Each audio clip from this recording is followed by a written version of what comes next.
लोकसभा निवडणुकीचे पडघम वाजू लागल्यानंतर अशक्यतांचे आखाडे बांधले जाऊ लागले। उमेदवारांच्या घोषणा देखील होऊ लागल्या। मात्र मुस्लिम समाजाच्या एकाही उमेदवाराला अद्याप महायुती किंवा महाविकास आघाडीनं उमेदवारी दिलेली नाही। त्यामुळे सुमारे 12% वोट बँक असलेल्या मुस्लिम समाजाला प्रतिनिधित्व मिळणार तरी कसं असा प्रश्न उपस्थित होतो। अरे साबीर भाई, तुला ओळखलंच नाही। आयुष्यात पहिल्यांदा तुला टोपी कोणी घातली? मी खरंच ओळखलं नाही। मला वाटतं आपलं नामदेव ढसाळ बसलं की काय। बरं ठीक आहे, तब्येत ठीक आहे ना रे बाबा?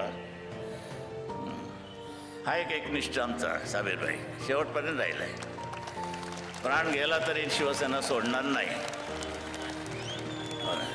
त्याला विचार, मी तो मुसलमान आहेस का म्हणून विचारलं का ते? शिवसेना जातपात बांधत नाही।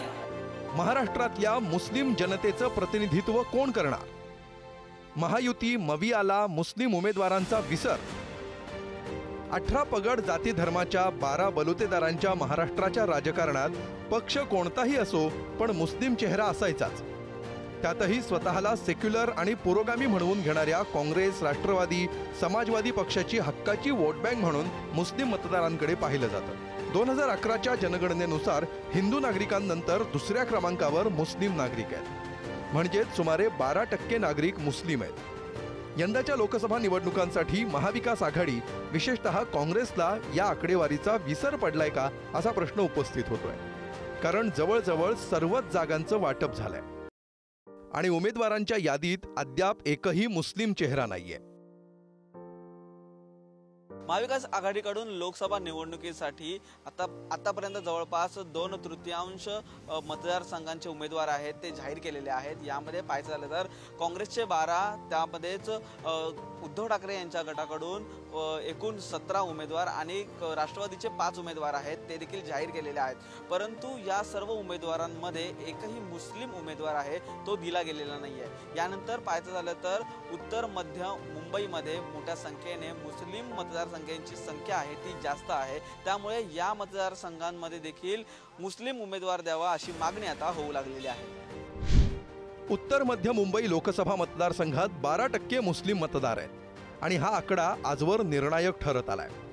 2014 आणि 2019 मध्ये भाजपच्या पूनम महाजन यांनी काँग्रेसच्या प्रिया दत्त यांचा पराभव केला। 2019च्या विधानसभेत अवघ्या 409 मतांनी माजी मंत्री आरिफ नसीम खान यांचा पराभव झाला होता। नसीम खान यांच्यासह राज बब्बर आणि स्वरा भास्कर हे या मतदारसंघातून काँग्रेसच्या तिकिटाचे दावेदार असल्याचं बोललं जात आहे। आता मुंबईत मुस्लिम मतांची आकडेवारी काय सांगते त्यावर एक नजर टाकूया। एकूण मतदार 17 ते 18 लाख। उत्तर मध्य मुंबई 24%, उत्तर पूर्व मुंबई 17%, उत्तर पश्चिम, दक्षिण मध्य आणि दक्षिण मुंबईत 19% मुस्लिम मतदार आहेत। मुस्लिम नेत्यांचं लक्ष धुळे, भिवंडी आणि अकोल्याच्या जागेकडेही लागलंय। छत्रपती संभाजीनगरमध्ये हिंदू मतांचं ध्रुवीकरण झाल्यामुळे मुस्लिम मतांच्या जोरावर इम्तियाज जलील खासदार झाले। देखिए 2019 के अंदर अगर देखा जाए महाराष्ट्र के अंदर तो सिर्फ एक ही मुस्लिम एमपी चुनकर आया था और वो था औरंगाबाद से इम्तियाज जलील। मेरा ये कहना है उन तमाम राजनीतिक पार्टियों को कि आप मुसलमानों को लुभाते तो सही है, मुसलमानों के वोट लेना तो चाहते हैं, लेकिन ये क्यों नहीं चाहते हैं कि कोई मुसलमान भी जाके लोकसभा के अंदर आपकी पार्टी की तरफ से बैठना चाहिए करके? क्या मुसलमानों ने सिर्फ आपकी गुलामगिरी देखी है? सिर्फ गुलामगिरी आप चाहते हैं? खुद जाके लोकसभा में बैठना चाहेंगे, लेकिन मुसलमान तुम लोग हैं तो सिर्फ गली के नेता बन जाओ, तुमको कॉरपोरेटर बना देंगे और उसी के अंदर खुश रहो करके। उसमें ये महाराष्ट्र के मुसलमानों को सोचने की ज़रूरत है और इस बारे में अभी भी कुछ चंद सीटें बची हुई है। अगर फैसला नहीं लिया गया तो महाराष्ट्र के मुसलमान बहुत अच्छा फैसला लेने वाले हैं इस बार।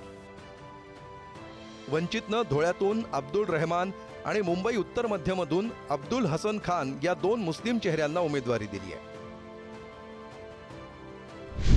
राज्यसभेत काँग्रेसनं उर्दू कवी इम्रान प्रताप गढींना खासदारकी दिली आहे। शरद पवारांच्या राष्ट्रवादीच्या खासदार फौजिया खान, राष्ट्रवादीच्या तिकिटावर विधानसभेत गेलेले आमदार हसन मुश्रीफ, आमदार नवाब मलिक, काँग्रेसचे आमदार असलम शेख। एकूणच पारंपरिक मुस्लिम वोट बँकेचा विसर काँग्रेस आणि महाविकास आघाडीतल्या इतर घटक पक्षांना पडल्याचं दिसतंय। उरलेल्या जागांपैकी मुस्लिम नेत्यांच्या वाट्याला एखादी उमेदवारी येतेय का हा प्रश्न मुस्लिम समाजासह त्यांच्या नेत्यांनाही पडताना दिसतोय. रशीद इनामदार, पुढारी न्यूज.